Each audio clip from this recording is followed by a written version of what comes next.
Hey, Dawn, welcome. I'm really excited right now. You and I are going to be presenting in a little bit more than a month from now at the NASAP 69th Annual Conference. I just had a chance to see you do this presentation, I think a form of this the second time here this past week, and was super stoked and excited now for us to be able to do this together.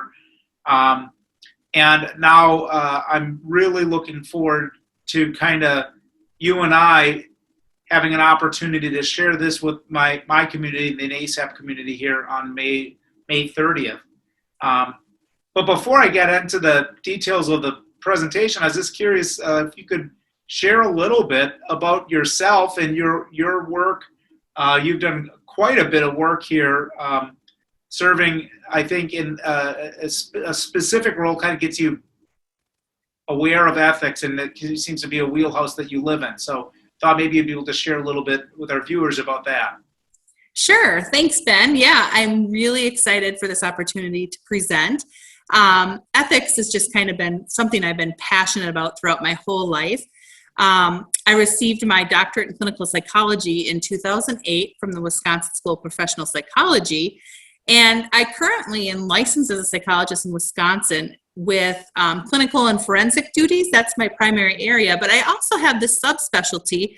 After I graduated with my doctorate degree, like I said, I really was passionate about ethics. So I went back to the Medical College of Wisconsin and pursued an additional graduate degree in clinical bioethics. So clinical bioethics is the face of, kind of the interface of clinical practice and the law. So I've been using that obviously with my psychology degree, and I've been doing consulting for research ethics. I serve on a number of institutional review boards throughout the state of Wisconsin.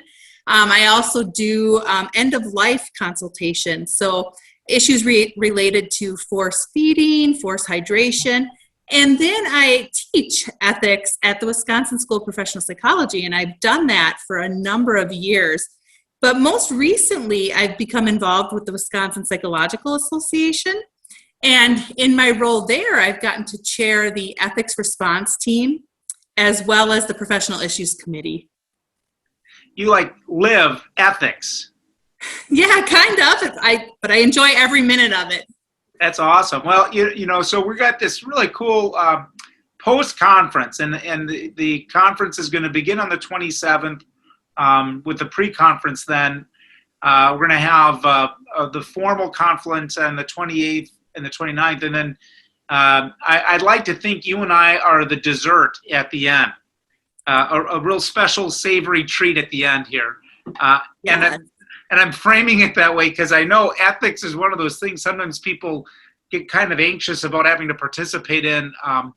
But in the state of Wisconsin, it's necessary for our continuing education licensure, and it is true also for many of our colleagues in other states, and both at a master's level licensure and also at doctoral. We all need ethics, and it's important for us to keep on top of those ethics credits.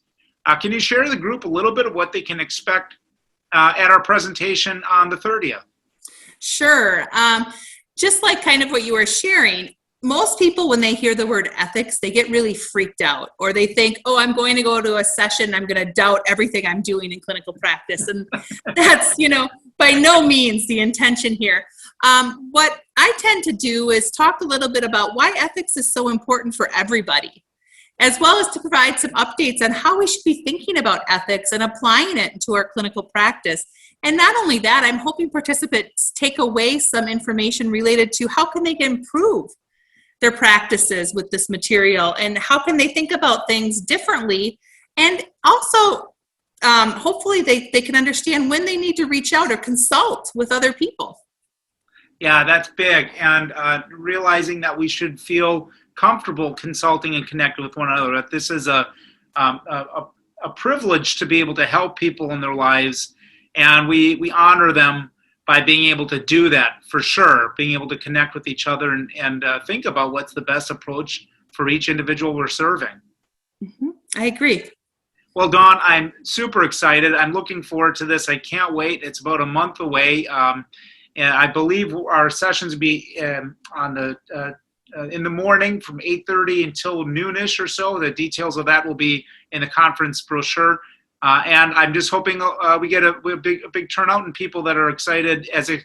If they're as excited as you are about ethics, it's going to be an ecstatic opportunity here for us to be together. And it is infectious. I enjoyed your presentation. I feel like when somebody really has loves what they're doing and has a good handle on it, it's just fun for others also. So I can't wait for us to be together and to share some of that energy. Yeah, definitely. And like I said, I'm super excited. I think this group is such a tight-knit group and organization that I think the discussion alone is going to be just amazing. Yep, absolutely. I'm looking forward to it. Take care and be well. Okay, thank you.